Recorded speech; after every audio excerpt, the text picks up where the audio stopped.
নমস্কাৰ প্ৰিয় শ্ৰোতাসকল, ধাৰাবাহিক উপন্যাস পাঠ অনুষ্ঠানত এইবাৰ আমি পাঠ কৰিব লৈছোঁ অসমীয়া সাহিত্যৰ এখন সৰ্বাধিক জনপ্ৰিয় উপন্যাস মধুলগন। এই মধুলগনৰ ১৭তম খণ্ড। সময় তেতিয়া সন্ধিয়া ৬ বাজি পাৰ হৈ গৈছে। কৃত্ৰিম আলোকৰে আলোকিত গুৱাহাটীৰ ৰাজপথত তেতিয়া সন্ধিয়াৰ ভীষণ ব্যস্ততা। চাৰিওফালে লানি নিচিগা গাড়ীৰ শাৰী। ট্ৰেফিক জামৰ বাবে এইখিনি সময়ত ওলাই অহাটো বৰ বিৰক্তিকৰ কথা। তাতে এতিয়া পূজাৰ বতৰ। দোকান পোহাৰ, সৰু বৰ শ্বপিং মলবোৰৰ জাক-জমকতা বাঢ়িছে। ৰাস্তাৰ কাষত সজোৱা পূজা মণ্ডপবোৰত ৰং বিৰঙৰ লাইটৰ সমাহাৰ। পূজা মণ্ডপবোৰৰ কাষেৰে গঢ় লৈ উঠিছে সৰু বৰ ৰঙীন অস্থায়ী দোকান, মোবাইল শ্বপ, ফুড কৰ্ণাৰ। সেইবোৰতো মানুহৰ জুম। ফুটপাথত লালি নিচিগা ভিৰ। কোনফালে যাবা ঋষি? গাড়ীৰ ভিতৰত মৌনতা ভাঙি সুধিলে ৰাধাই। এবিচিলৈ যাওঁ বোলা। জুৱেলাৰী শ্বৰুমলৈকে যোৱা হ'ব। জড়তা ভৰা সুৰত উত্তৰ দিলে ঋষিয়ে। জুৱেলাৰী শ্বৰুমলৈ কিয়? তুমিতো লং ড্ৰাইভলৈ যোৱাৰ কথাহে কৈছিলা। আচৰিত হৈ সুধিলে ৰাধাই। উত্তৰত হাঁহি এটা লাহেকৈ বিয়পি পৰিল ঋষিৰ মুখত। হাঁহিয়ে সি ক'লে, লং ড্ৰাইভলৈ যোৱাৰ কথা কৈছিলোঁ বেবী, কিন্তু এতিয়া মন সলালো। মোক এবাৰো নকলা কিয়? এইফালেতো ট্ৰেফিক জাম বহুত বেছি এতিয়া, স্পষ্ট বিৰক্তি সুৰত ক'লে ৰাধাই। এনে অযথা প্ৰশ্নবোৰ নকৰিবাচোন বেবী। ট্ৰেফিক জামৰ মাজতে আমাৰ লং ড্ৰাইভটো হৈ যাব। চিন্তা কিয় কৰিছা? লগতে তোমাৰ বাবে আঙুঠি কিনাও হৈ যাব। আঙুঠি? প্ৰত্যুত্তৰত এটা দীৰ্ঘ নিশ্বাস এৰিলে ঋষিয়ে। ৰাধাৰ মুখলৈ নোচোৱাকৈ সি অনুভৱ কৰিলে ৰাধাৰ সেই মুখৰ অভিব্যক্তি। যেন উচপ খাই উঠিছিল তাইৰ ভিতৰি। অসন্তুষ্ট হ'ল ঋষি। ধীৰ অথচ বিদ্ৰূপ ভৰা সুৰত সি ক'লে, আজিকালি দেখিছোঁ তুমি সকলো কথাই পাহৰিব লৈছা বেবী। তুমি পাহৰি গ'লা মোৰ চৰ্ত? বুকুত এচটা শিলৰ গধুৰ ভৰ অনুভৱ কৰিলে ৰাধাই। এৰা, কেনেকৈ পাহৰিব পাৰে ৰাধাই? মুখেৰে একো নামাতিলে তাই। মাত্ৰ বাহিৰৰ জাক জমকালৈ চাই ৰ'ল নীৰৱে। বুকুৰ একোণত বিষ এটা হ'বলৈ ধৰিছিল তাইৰ। সুখী নে ৰাধা তুমি? সুখী হ'ব পাৰিবানে এনেকৈ? বহু দেৰিলৈ বিৰক্তিকৰ এটা মৌনতাই বিৰাজ কৰি ৰাখিছিল গাড়ীৰ ভিতৰত। মৌনতা ভাঙি ৰাধাই ক'লে, মোৰ বোধেৰে আমি বেছি লৰালৰি কৰিছোঁ। আমাৰ জীৱনৰ বাবে এটা গুৰুত্বপূৰ্ণ সিদ্ধান্ত এনেকৈ হঠাতে মানে? তুমি কি বুজাব খুজিছা বেবী? কথা দি নিজেই কথা পাহৰিছে কিয়? আচৰিত। মই কথা দিছিলোঁ ঋষি। মই মানিছোঁ সেই কথা, কিন্তু আমি কথাটো আকৌ এবাৰ চিন্তা কৰি চোৱা উচিত। তোমাৰ প্ৰব্লেম কি বেবী? পূৰ্ণ বিৰক্তিৰ ভাৱ এটা কণ্ঠত ফুটাই লৈ অলপভাৱে সুধিলে ঋষিয়ে। মোৰ প্ৰব্লেম হৈছে ঋষি, এই যে তুমি মোক দিনত শবাৰ ফোন কৰি মোৰ প্ৰতিটো গতিবিধি, মোৰ খোজ খাটলৰ হিচাপ ৰাখিব খোজা, মোৰ সেই কথাটো লৈ প্ৰব্লেম হৈছে। যদি তুমি ভৱিষ্যতলৈ এনেকৈ মোৰ চিন্তা, মোৰ কথা, মোৰ স্বাধীনতাত হস্তক্ষেপ কৰা, তোমাৰ স্বাধীনতাত মই হস্তক্ষেপ কৰিছোঁ বুলি মিছাতে কিয় ভাবি লৈছা বেবী? ইয়াক মোৰ তোমাৰ প্ৰতি থকা ভাল পোৱা বা দায়িত্ববোধ বুলি ভাবি ল'ব নোৱাৰানে তুমি? ঋষি, তুমি কথাবোৰ পাহৰি গৈছা বোধহয়। অৱশ্যে তুমি পাহৰিলেও মই নিজৰ দায়িত্বক কেতিয়াও নাপাহৰোঁ। বুজিছা নহয় তুমি? নাও be like a good girl. মোৰ লগত আৰু তৰ্ক নকৰিবা বেবী, প্লিজ। যথাসম্ভৱ কোমল সুৰত কথাটো ক'লে ঋষিয়ে। একে সুৰত ৰাধাইও তাক বুজাবলৈ চেষ্টা কৰিলে। মই তোমাৰ লগত তৰ্ক কৰিব খোজা নাই ঋষি। মই মাত্ৰ তোমাক বুজাব বিচাৰিছোঁ যে তুমি মোক আকৌ কি বুজাবা? বিদ্ৰূপৰ সুৰ এটা ফুটি উঠিল ঋষিৰ কণ্ঠত। মোৰ চিন্তা হৈছে ঋষি। মোক অকণমান শান্তি দিয়া বেবী। আজি দিনতে তুমি মোক কম অপমান কৰিছানে? এতিয়াও একেবাৰে অৰ্থহীন কথাকেই কৈ আছা। তাৰ ওপৰত এই ট্ৰেফিক জাম আৰু একো নক'বা প্লিজ। অস্থিৰতাৰে হৰ্ণ বজালে ঋষিয়ে। ঋষিৰ কঠোৰ সুৰটোকে নিৰ্বাক কৰি পেলালে ৰাধাক। তাৰ বিৰক্ত ৰঙা মুখ দেখিয়েই ৰাধাই বুজিলে কথা পাতিবলৈ এই মুহূৰ্তত মুঠেই আগ্ৰহী নহয় ঋষি। উগুল থুগুল হৈ পৰিল ৰাধাৰ মন। কি এই সম্বন্ধৰ ভৱিষ্যত ৰাধা? নিৰাশ হৈ ৰাধাই মুখ ঘূৰাই অন্য দিশে চালে। তেনেতে তাই অনুভৱ কৰিলে ঋষিয়ে নিজৰ বাওঁ হাতখন তাইৰ সোঁ হাতৰ ওপৰত থৈছে। সচকিত হৈ উঠিল ৰাধা। এই হাতৰ কোনো স্পৰ্শত আৱেগ নাই, কোনো উত্তাপ নাই, মাথো ঋষিৰ হাতৰ ওজনটোহে অনুভৱ কৰিলে ৰাধাই। এয়া তাইৰ দেউতাকে ঋষিৰ মূৰৰ ওপৰত জাপি দিয়া গধুৰ দায়িত্ববোধৰ ওজন। এৰা কেনেকৈ পাহৰিব পাৰে ৰাধাই এই কথা? কেনেকৈ পাহৰিব পাৰে ৰাধাই দেউতাকৰ সেই শেষ ইচ্ছাৰ কথা? দুচকু চলচলীয়া হৈ পৰিল ৰাধাৰ। জুৱেলাৰী ষ্ট'ৰত আন দিনতকৈ বেছি ভিৰ দেখা গ'ল। প্ৰখ্যাত জুৱেলাৰী ষ্ট'ৰখনৰ বাহিৰ ভিতৰ সোণোৱালী আলোকৰে আলোকোজ্জ্বল, আৰু তাতো গহনা কিনা সুন্দৰ পুৰুষ নাৰী সমাগম। ঋষি আৰু ৰাধা সোমাই আহিছিল ভিতৰলৈ। হালধীয়া শাৰী পৰিহিত চেলছ গাৰ্ল এজনীয়ে হাঁহি মুখেৰে আগুৱাই আহি ঋষি আৰু ৰাধাক সম্ভাষণ জনালে। কি চাবলৈ ভাল পাব ছাৰ? এংগেজমেণ্টৰ বাবে ডায়মণ্ডৰ ৰিং দেখুৱাব। অ'কে ছাৰ, আপোনালোকে ইয়াত বহি লওক। ছোৱালীজনে ঋষি আৰু ৰাধাক বহিবলৈ দিলে। খন্তেক পিছতে হীৰাৰ আঙুঠিৰে ভৰি থকা এটা আয়তকাৰ চেপেটা আকৃতিৰ বাকচ ৰাধাৰ সন্মুখত মেলি ধৰিলে ছোৱালীজনীয়ে। চোৱাচোন বেবী, তুমি নিজে পচন্দ কৰাচোন। ঋষিয়ে ৰাধালৈ চাই মৰম ভৰা সুৰত ক'লে। সোণালী পোহৰত জলমলাই থকা স্বচ্ছ আঙুঠিবোৰ ৰাধাই ওপৰে ওপৰে চকু ফুৰাই চালে। আঙুঠিবোৰ পচন্দ হৈছেনে নাই তাই নিজেই ঠিক ধৰিব পৰা নাই। আচলতে আঙুঠি কিনিবলৈ অহালৈ উচিত হৈছেনে নাই তাকো তাই ভাবিব পৰা নাই। অন্য মনস্কতাৰে আঙুঠিবোৰ লিৰিকি বিৰিকি চালে ৰাধাই। কোনটো পচন্দ হৈছে বেবী? কোৱা মোক। আচ্ছা, লেট মি হেল্প ইউ। ঋষি তাইৰ কাষলৈ চাপি আহিল। সি আগ্ৰহেৰে আঙুঠিৰ ডিজাইনবোৰ এটা এটাকৈ চালে। সি আৰু বেলেগ ডিজাইন চাবলৈ বিচৰাত ছোৱালীজনীয়ে আৰু এটা ছেট উলিয়াই আনি তাৰ সন্মুখত মেলি ধৰিলে। ঋষিয়ে নিজৰ পচন্দমতে কেইটামান আঙুঠি বাছি উলিয়াই ল'লে। সি ৰাধাক অনামিকা আঙুলিত আঙুঠিবোৰ এটা এটাকৈ পিন্ধি চাবলৈ দিলে। অৱশেষত ৰাধাৰ আঙুলিত ধুনীয়াকৈ ফিট হোৱা এটা ডিজাইনৰ আঙুঠি ঋষিৰ খুব পচন্দ হ'ল।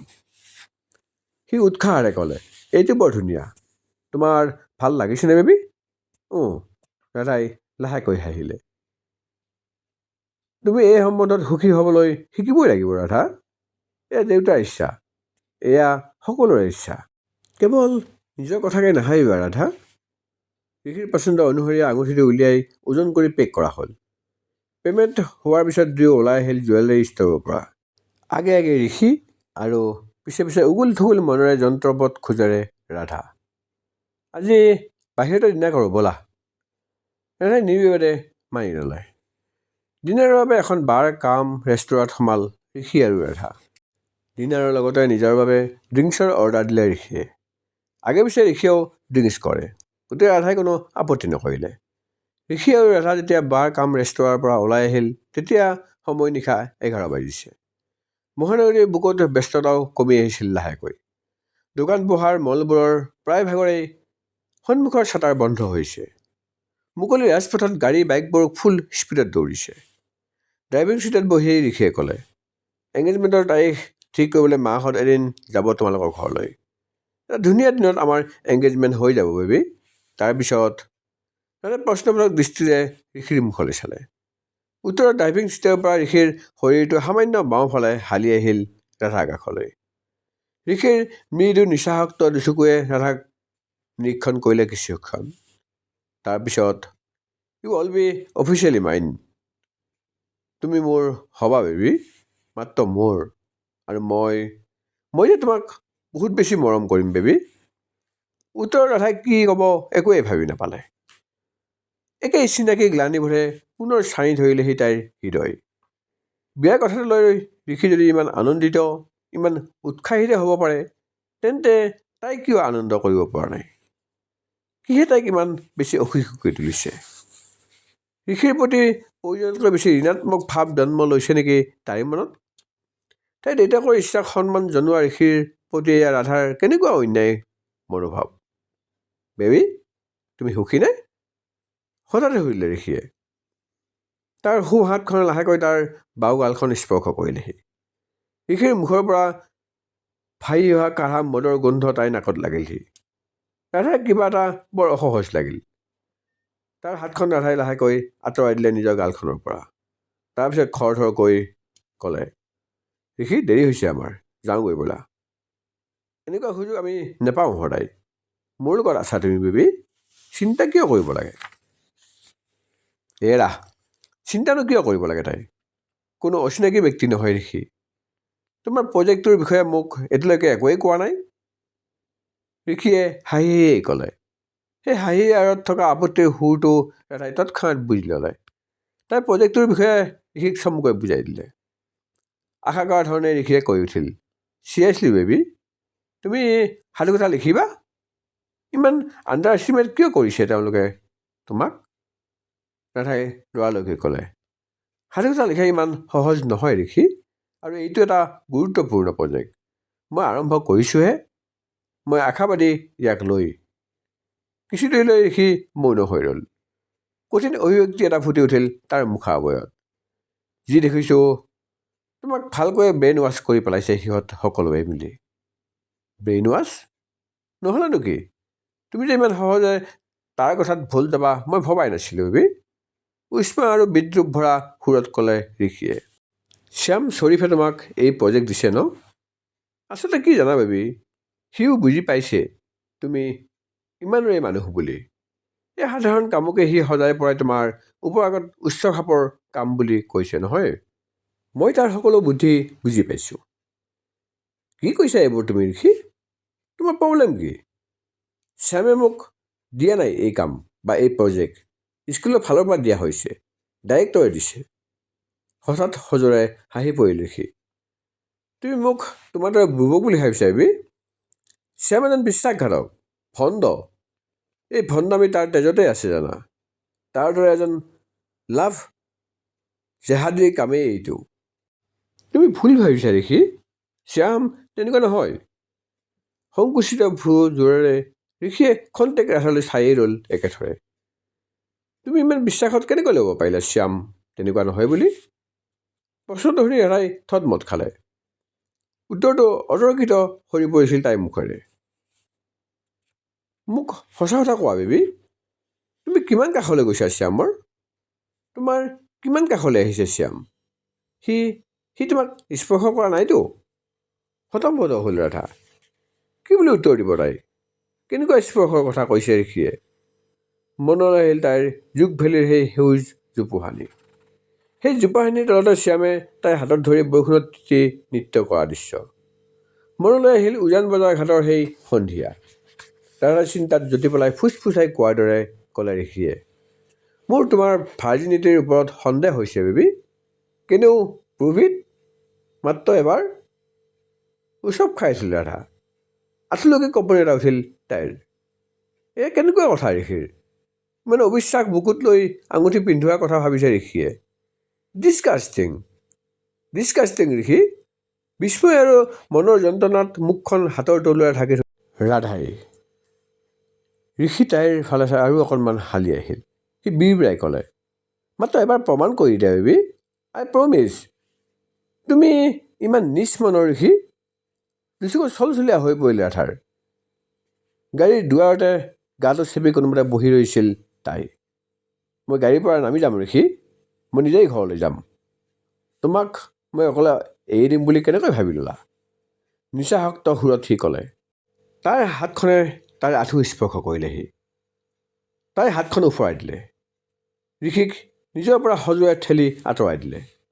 কোব খোৱা সাপৰ দৰে খঙাল বিস্ময়াভিভূত চাৱনিৰে সি ৰাধালৈ চায়েই ৰ'ল কিছুক্ষণ। তাৰপিছত গৰজি উঠিল সি, get out from the car. Rishi, I say just get out from the car. নিজৰ কাণ দুখনকে যেন বিশ্বাস কৰিবলৈ টান পালে ৰাধাই। তাইও উত্তপ্ত খঙত নামি আহিল গাড়ীৰ পৰা। ঋষি, তাই চিঞৰিলে। হোৱাট? গাড়ী ষ্টাৰ্ট কৰি ঋষিয়ে তাইলৈ বিৰক্তিৰে চালে। হাতৰ সৰু কেৰি বেগত থকা জুৱেলাৰী বক্সটো তাই ঋষিৰ কোলালৈ দলিয়াই দি ক'লে, এইটো ফিট হোৱাকৈ নতুন হাতৰ আঙুলি বিচাৰি ল'বা। মোৰ আগত দুনাই মুখ নেদেখুৱাবা তুমি, ইউ বাষ্টাৰ্ড। দুৱাখন সজোৰে জপাই দি ৰাধা ৰাস্তাৰ কাষলৈ আহিল। লগে লগে শব্দে ফুল স্পীডত আঁতৰ হ'ল ঋষিৰ গাড়ীখন। তাৰপিছত কিছু সময় ৰাধা জঠৰ হৈ থিয় হৈ ৰ'ল ঠাইতে। এনেকুৱা হয় নেকি সম্বন্ধ? ঋষিয়ে তাইক সঁচাকৈয়ে মাজবাটত গাড়ীৰ পৰা নমাই অকলশৰীয়া কৰি থৈ গ'ল কেনেকৈ? এই কথা বুজিবলৈ, বিশ্বাস কৰিবলৈ যেন সময় লাগিল ৰাধাৰ। তাইৰ কাষেৰে তীব্ৰ গতিত উৰি যোৱা দৰে পাৰ হৈ যোৱা দুখন বাইকৰ বিকট শব্দতহে ৰাধাৰ সম্বিতাই ঘূৰি আহিল। বাইক দুখনে তাইৰ গালে মুখে ছটিয়াই থৈ গ'ল ধূলি মিশ্ৰিত ধোঁৱাৰ দুৰ্গন্ধ। ৰাধা ফুটপাথত উঠিল। ষ্ট্ৰীট লাইট, দোকান আৰু মলবোৰৰ সন্মুখত উজলি থকা লাইটৰ সেমেকা পোহৰে তেতিয়াও পোহৰ উজ্জ্বল নিশাৰ গুৱাহাটী। অটো নতুবা এখন গাড়ীৰ ৰেখাত ৰাধাই মূৰ দাঙি ইফালে সিফালে চালে। নাই, মাজে মাজে যাত্ৰীবাহী অটো আৰু অ'লা কেববোৰেহে পাৰ হৈ গৈছে তীব্ৰ গতিত। বিমূঢ় হৈ হাতৰ ঘড়ীটোলৈ চালে ৰাধাই। 12 বাজিবলৈ মাত্ৰ 10 মিনিট বাকী।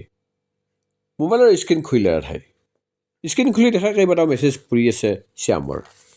তাই মেছেজবোৰত লৰালৰিকৈ চকু ফুৰালে। ৰাধা, লং ড্ৰাইভত যাম বুলি কৈ জুৱেলাৰী ষ্ট'ৰলৈ গ'লা যে? So' wine and dine? You look sad and unhealthy. Radha, ঋষিৰ লগত মিলা নাই তোমাৰ জুইটো। মোৰ ৰাধাৰ আগত তাক কাৰ্টুন যেন লাগিছে অ'। চৰি ৰাধা, মই ঋষিৰ বিষয়ে বেয়াকৈ কৈছোঁ। তুমি বেয়া পাইছা নেকি? শেষৰ মেছেজ দুটা পঢ়োঁতে ৰাধাৰ দুচকু ভৰি পৰিল। কান্দোন এটা ওলাব খুজিছিল, কিন্তু তাই নেকান্দিলে। খং আৰু আক্ৰোশে বিৰিঙি উঠিল ৰাধাৰ দুচকুত। তাই বিৰবিৰাই উঠিল। তুমি ভুল সিদ্ধান্ত ল'লা দেউতা। ঋষি আৰু ৰাধা এটা নিমিলা অংক। বিবাহৰ বন্ধনত দুয়ো বান্ধ খালেও আত্মিকভাৱে দুয়ো অকলশৰীয়া হৈ ৰ'ব চিৰ জীৱন। জীৱন নামৰ দীঘলীয়া পথৰ বিভ্ৰান্ত পথিক দুয়ো দিগবিহীন, অসুখী আৰু অশান্ত। আৰু শ্যাম? ৰাধাই উদ্গীত লৰাই ইফালে সিফালে চালে। ক'ত আছিল বাৰু শ্যাম? ক'ৰ পৰা সি লক্ষ্য কৰি আছিল তাইক? ঋষিৰ লগত তাই বাৰ কাম ৰেষ্টুৰাঁত ডিনাৰ কৰিবলৈ সোমোৱা বুলি কেনেকৈ গম পালে? শেষৰ মেছেজটো সি 11টা বজাত পঠিয়াইছে। ইয়াতে ক'ৰবাত আছিল নেকি সি অলপ আগলৈকে? বুকুখন দূৰ দূৰকৈ কঁপি উঠিল ৰাধাৰ। এই নিশা ৰাজপথত অকলশৰীয়া হোৱাৰ ভয়ানক অনুভৱতকৈ শ্যামে তাইক ক'ৰবাৰ পৰা চাই আছে নেকি, সেই কথাটোৱে বেছিকৈ চিন্তিত কৰি তুলিলে ৰাধাক। শ্যামক ইয়ালৈ আহিবলৈ নিদিবা প্ৰভু, মনতে ভগৱানক খাটিলে ৰাধাই। তাই নিবিচাৰে শ্যামে তাইক এই মুহূৰ্তত এনেকৈ অকলশৰীয়া, অসহায়, ঋষিৰ দ্বাৰা বেয়াকৈ অপমানিত হোৱাৰ ৰূপত দেখাটো। একেটা ঠাইতে স্তম্ভৰ দৰে থিয় হৈ থকাতকৈ অকণমান আগলৈকে খোজকাঢ়ি যোৱাটোৱে সমীচীন হ'ব বুলি ভাবিলে ৰাধাই। চাটাৰ নমাই থোৱা প্ৰকাণ্ড মলবোৰৰ আগত এনেকৈ থিয় হৈ থাকিবলৈ অদ্ভুত লাগিছে তাইৰ। খোজকাঢ়ি থাকিয়েই ৰাধাই ৰাগিনীলৈ ফোন লগালে। অন্য এটা কালত ব্যস্ত হৈ আছিল ৰাগিনী। ৰাধাই দেৱলৈ ফোন কৰি চালে। তাৰ নাম্বাৰটো ব্যস্ত অন্য এটা কলত। হয়তো ৰাগিনীয়ে দেৱৰ লগতে কথা পাতি আছিল। ৰাধাই মাকৰ নম্বৰটো ডায়েল কৰিলে। মাকৰ নম্বৰটো নট ৰিচেবল। উফ, বোধহয় ঋষিৰ লগত বাহিৰলৈ অহা বুলি আশ্বস্ত হৈ আছে ঘৰৰ মানুহখিনি। পুনৰবাৰ তাই ডায়েল কৰিলে ৰাগিনীৰ নম্বৰটোলৈ। সেই একেই উত্তৰ। কল বেক কৰিব নোৱাৰেনে ৰাগিনী? চকু চলচলীয়া হৈ পৰিল ৰাধাৰ। সৌৱা অকণমান আগত খোলা আছে এখন ৱাইন শ্বপ। তাৰ সন্মুখতো খোলা আছে দুখনকৈ গুমটি দোকান। সেইফালে খোজ দিলে ৰাধাই। দোকান সামৰিবলৈ জোৰ জাৰ কৰিছিল ল'ৰাজনে। ল'ৰাজনে প্ৰথমতে অদ্ভুত দৃষ্টিলৈ চালে ৰাধালৈ। দোকান বন্ধ কৰিম এতিয়া, আপোনাক কিবা লাগিব নেকি? নাই, মোক একো নালাগে। মোৰ এটা প্ৰব্লেম হৈছে, কাইণ্ডলি হেল্প কৰিব পাৰিব নেকি? মই 6 মাইললৈ যাব লাগে, কিন্তু গাড়ী পোৱা নাই। ল'ৰাজনে কিছুক্ষণ তাইক নিৰীক্ষণ কৰিলে, যেন দাদাই সঁচাই কৈছে নে মিছাই কৈছে তাৰে উমান ল'বলৈ। মোৰ গাড়ী নাই নহয়, বাইক এখনহে আছে, কিন্তু মোৰেই দেৰি হৈছে ইতিমধ্যে। প্লিজ মাত্ৰ 5 মিনিট সময় আপুনি দোকানখন খোলা ৰাখক। মই উবাৰ এপটো ইনষ্টল কৰি কেব এখন বুক কৰি ল'ম ইয়াতেই। ৰাধাই অনুৰোধ কৰাত ল'ৰাজনে বিৰক্তিৰে মূৰ টুপিয়ালে। ধন্যবাদ জনাই ৰাধাই ল'ৰালৈকে মোবাইলটো উলিয়াই আহিল। তেনেতে দেৱৰ ফোন কল আহিল। দেৱ খপ জপকৈ ৰিচিভ কৰিলে তাই ফোন কলটো। বেবী কোৱা। দেৱ, আই নিড হেল্প। কি হ'ল বেবী? ব্ৰিক বেটাৰ নাই জানো তোমাৰ লগত? মই অকলে আছোঁ দেৱ। অটো কেব একো পোৱা নাই। আৰে ঋষি এটা ক'ত আছে? এইবাৰ সতৰ্ক সুৰত ক'লে দেৱ। মই পিছত ক'ম সেইবোৰ দেৱ, প্লিজ এতিয়া মোক হেল্প কৰা। ঋষিক নক'বা, তুমি আহা, মই ৱালফৰ্ডত আছোঁ। Okay wait baby, let me do something. এতিয়াই দেৱ? অ'কে। ফোন থ'লে দেৱে। তাক কোৱাৰ পিছতো ইছাত বিচাত কৰি ৰ'ল ৰাধা। কিমান সময় বা লগাব সি ইয়ালৈ আহি পাবলৈ? তাৰ অপেক্ষাত এনেই ইয়াত থিয় হৈ থকাতকৈ এপ ষ্ট'ৰত গৈ এপটো ইনষ্টল কৰিব খুজিলে ৰাধাই। যদি কেব এটা পাই যায় কেবতে গুচি যাব। তেন্তে ৰাধাই মন কৰিলে ৰাস্তাৰ কাষতে হঠাৎ গোট খাইছে বাইক আৰোহীৰ দুটা দল। ল'ৰাকেইটাই তাইলৈ দূৰৰ পৰা চাই ফিচিঙা ফিচিঙি কৰিছে। বাইকত আউজি চিগাৰেট হুপি থকা এটাই তাইৰ মূৰৰ পৰা ভৰিলৈ চাইছে। এপ ষ্ট'ৰৰ চাৰ্জবোৰ টাইপ কৰিবলৈ ধৰা আঙুলিকেইটা যেন জঠৰ হৈ যাব খোজে ৰাধাৰ। অজান আকাংক্ষাত বুকু কঁপি উঠিল তাইৰ। আপুনি যাওক ইয়াৰ পৰা, মোৰ সময় হৈছে, ৱাইন শ্বপৰ ল'ৰাজনে ক'লে। প্লিজ মাত্ৰ আৰু অকণমান সময়, ৰাধাই অনুনয় কৰিলে। কিন্তু তাইৰ চকুৰ আগতে সি নমাই দিলে দোকানৰ শ্বাটাৰ। তৎমুহূৰ্ততে আঁতৰ হ'ল সি বাইকত। গুমটি দোকান মানুহজনেও ৰাধাক দেখা নোপোৱাৰ ভাও ধৰি ততাতৈকে দোকানখন বন্ধ কৰি পেলালে মিনিটৰ ভিতৰতে। ৰৈ গ'ল মাথো ৰাধা আৰু সেই বাইক আৰোহীৰ দল। ভয়ত কণ্ঠ শুকাই পৰিল ৰাধাৰ। বিয়াৰ চলিব? বাইক আৰোহীৰ মাজৰে এজনে তাইলৈ চাই সুধিলে। ফ্ৰী ট্ৰিট দিম, আহিবা আমাৰ লগত? আমি কেইটাই অকল, মাত্ৰ 4জন। এজন আগুৱাই আহিল। তাৰ লগত আগুৱাই আহিল আন এজন। পিছৰজনৰ মোবাইলৰ ফ্লাছটো জিলিকি উঠিল। হতম্বত হৈ পৰিল ৰাধা। একদম ইন'চেণ্ট ফেচ। দেখাততো বৰ ভাল ঘৰৰ ছোৱালী যেনেই লাগিছে। ৰাতি হ'লে এই ব্যৱসায় নেকি? গুড গুড, কলেজত পঢ়ি আছা? অশ্লীল হাঁহি এটা বিৰিঙি উঠিল আটাইকেইটাৰে মুখত। দুখোজ পিছুৱাই আহিল ৰাধা। ভয় কৰিছা? নতুন নেকি? প্ৰশ্নটো কাণত নুসুমাল ৰাধাৰ। চকু কাণ মুদি বিপৰীত দিশলৈ প্ৰাণ তাকি দৌৰিবলৈ ধৰিলে তাই। অকণমান দৌৰি আহোঁতেই কাৰোবাৰ গাত খুন্দা খালে ৰাধাই। জোৰকৈ চিঞৰ এটা মাৰিবলৈ লৈছিল, কিন্তু চিঞৰটো ফুটি নোলাল। কিবা তলকিব পৰাৰ আগতেই কাৰোবাৰ বুকুত সোমাই পৰিল তাই। দুখন কঠিন হাতে তাইক মেৰিয়াই ধৰিলে। ৰাধা? শব্দটো অস্পষ্টকৈ সোমাল ৰাধাৰ কাণত। ৰাধা, তুমি এনেকৈ? যন্ত্ৰণা আৰু আশ্চৰ্য ভৰা সুৰ এটা ফুটি উঠিল শ্যামৰ কণ্ঠত। ৰাধাই এপলক চালে তাৰ মুখলৈ। তাই একোকেই কৰিব নোৱাৰিলে। ভয়ত বিভ্ৰান্ত ৰাধাই মাথো শ্যামক খুব জোৰকৈ সাবটি ধৰিলে। বুকুখন তেতিয়াও ধিপ ধিপাই আছিল জোৰকৈ। মই আছোঁ ৰাধা, তুমি ভয় নকৰিবা, সি আশ্বাস দিলে। অনুভৱ কৰিলে তাই নিজৰ কান্ধত শ্যামৰ হাত দুখন সবল খামুচ আৰু মুখত শ্যামৰ বুকুৰ উমাল কঠিন নিৰাপত্তা। ৰাধাৰ মূৰত হাত ফুৰাই দিলে শ্যামে। ৰাধা, মোৰ ৰাধা, মই আছোঁ তোমাৰ কাষতেই, কোনেও তোমাক একো কৰিব নোৱাৰে, মই আছোঁ চোৱা। তেতিয়াও আতংকগ্ৰস্ত মুখখন ৰাধাই উবুৰাই লুকুৱাই থৈছিল তাৰ বুকুৰ মাজতে। যেন শ্যামৰ বুকুৰ পৰা মুখ উলিয়ালেই এতিয়াই কিবা এটা অঘটন ঘটি যাব তাইৰ লগত। মুখখন তল কৰি সমস্ত আৱেগেৰে নিজৰ গালখন শ্যামে আঁতৰাই খহি দিলে ৰাধাৰ মূৰত। ঠিক তেতিয়াই অদূৰত সশব্দে আঁতৰ হ'ল এখন স্কডা ছেডান। স্কডা ছেডানখনৰ ড্ৰাইভিং ছিটত বহি থকা ঋষিৰ চকুত তেতিয়া জুই। আচলতে দেৱৰ ফোন কল পোৱাৰ পিছতেই নিজৰ ভুল বুজিব পাৰি উভতি আহিছিল সি ৰাধাক পিক আপ কৰিবলৈ। মাজ ৰাস্তাত অকলশৰীয়া হৈ পৰা ৰাধা যাতে কোনো ধৰণৰ বিপদত নপৰে তাৰ বাবে গোটেই ৰাস্তাত ভগৱানক মনেৰে খাটিছিল সি। কিন্তু এতিয়াহে সি বুজিব পাৰিছে আচল কথাটো। তাৰ কোনো ভুলেই নাছিল। ৰাধা ইচ্ছাকৃতভাৱেই নামি গৈছিল তাৰ গাড়ীৰ পৰা।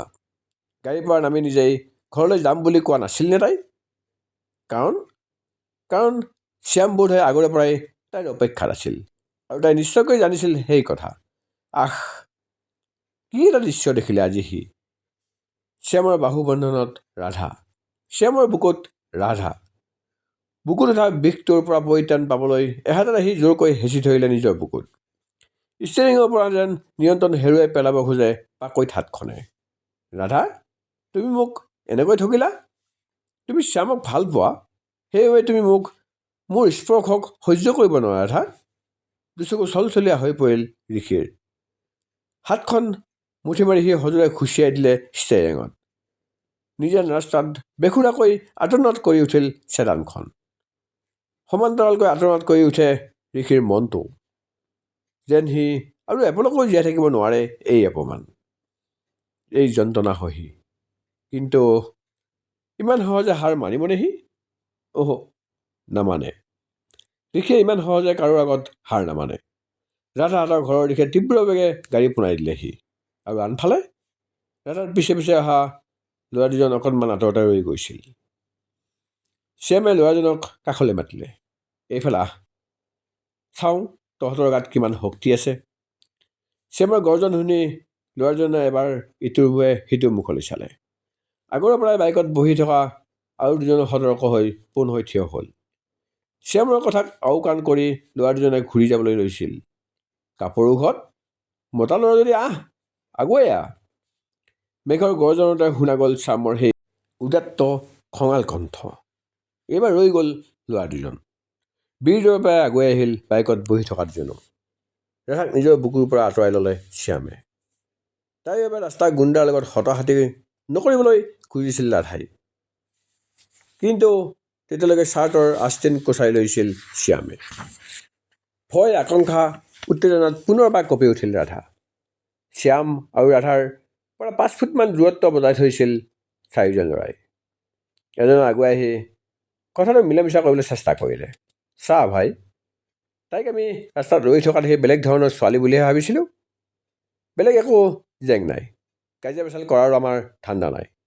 শ্যামে কিন্তু তাৰ কথা গুৰুত্ব নিদিলে। আঙুলি টোৱাই সি গৰজি উঠিল, নাটক নকৰিবি, আৰু শুন, পলাবলৈ চেষ্টা কৰিও লাভ নাই, এটা এটাক খেদি খেদি মাৰিম।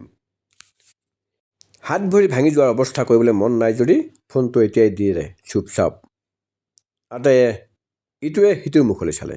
নিদিওঁ, কি কৰিবি? এজনে উত্তৰ দিলে। আহ।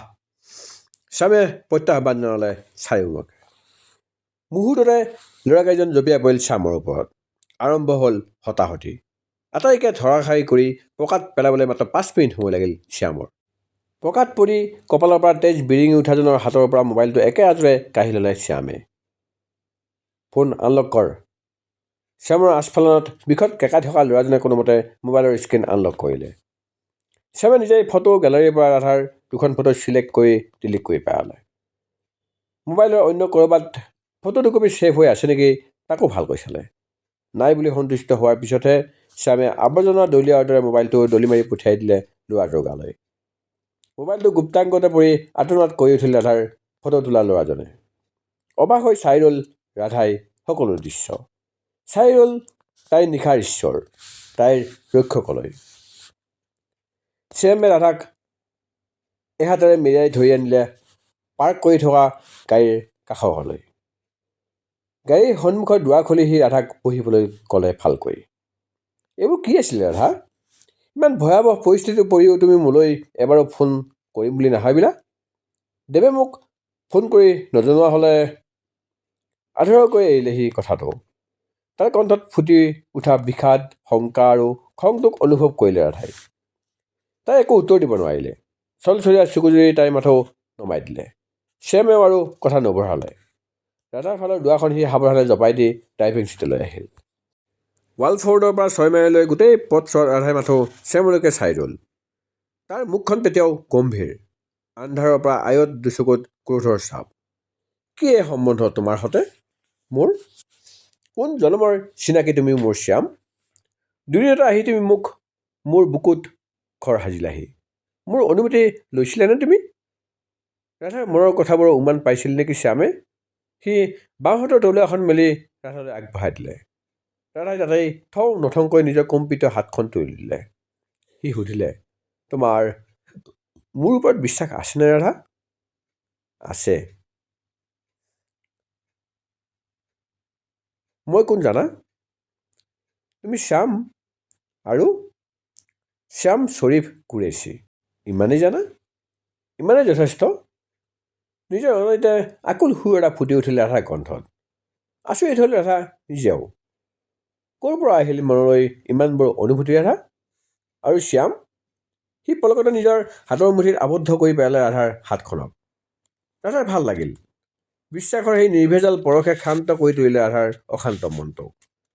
স্পৰ্শৰো ইমান পাৰ্থক্য থাকেনে? মুখ ফুটাই কোনেও একো কোৱা নাছিল, কিন্তু বহু কথাই কোৱা হ'ল দুয়োৰে মাজত। জাগ্ৰত এটা চেতনাৰ স্ৰোত যেন অলক্ষিতে ববলৈ ধৰিছিল ৰাধাৰ তেজত। কি এই চেতনাৰ নাম?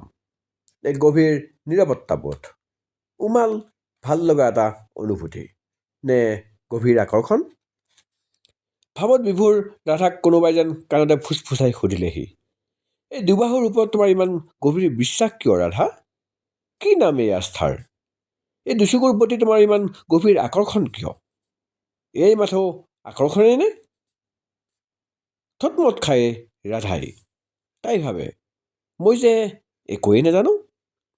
আৱেগ ভৰা সুৰৰ যেন ৰাধাৰ ভিতৰতে কোনোবাই হাঁহিত ফাটি পৰিল। হাঁহি হাঁহি ক'লে, তুমি সকলো জানা ৰাধা, অনুভৱ কৰা। শ্যামেই তোমাৰ হৃদয়ৰ আকাংক্ষিত সেই পুৰুষ, তোমাৰ প্ৰেম সঁচাকৈনে? ৰাধাই প্ৰশ্ন কৰিলে নিজকেই।